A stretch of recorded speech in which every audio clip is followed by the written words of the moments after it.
हळदी कुंकू कार्यक्रमातून महिलांच्या चेहऱ्यावर आनंद उमलतो, तर विचारांची देवाणघेवाण होऊन सामाजिक चळवळीत महिला सक्रिय होत असतात।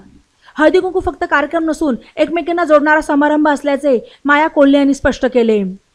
यशवंती मराठा महिला मंडळाच्या वतीने अंधश्रद्धा सोडून वैज्ञानिक युगाचा स्वीकार करण्याचा संदेश देत हळदी कुंकाचा कार्यक्रम उत्साहात पार पडला। यामध्ये महिलांनी अनिष्ट रूढी परंपरांच्या उतरंडी नष्ट करून संस्कृती जोपासत पुढे जाण्याचा संकल्प केला। हळदी कुंकू कार्यक्रमाचा प्रारंभ राजमाता जिजाऊ यांना अभिवादन करून करण्यात आला। सावेडी येथील मिराज प्रीस्कूल येथे झालेल्या कार्यक्रमात महिला मंडळाच्या संस्थापिका माया कोल्हे, जिल्हाध्यक्ष गीतांजली काळे, शहराध्यक्ष मीरा बारसकर, लीना नेटके, डॉक्टर जैन, दीपाली बारसकर, शर्मिला कदम, डॉक्टर मराठे, रचना काकडे आदींसह महिला उपस्थित होत्या। यावेळी महिलांसाठी उखाणे, संगीत खुर्ची, वेशभूषा मॅचिंग, तंबोला आदी विविध मनोरंजनात्मक आणि बौद्धिक स्पर्धा पार पडल्या। मोठ्या संख्येने या कार्यक्रमात सहभागी होऊन महिलांनी आनंद लुटला।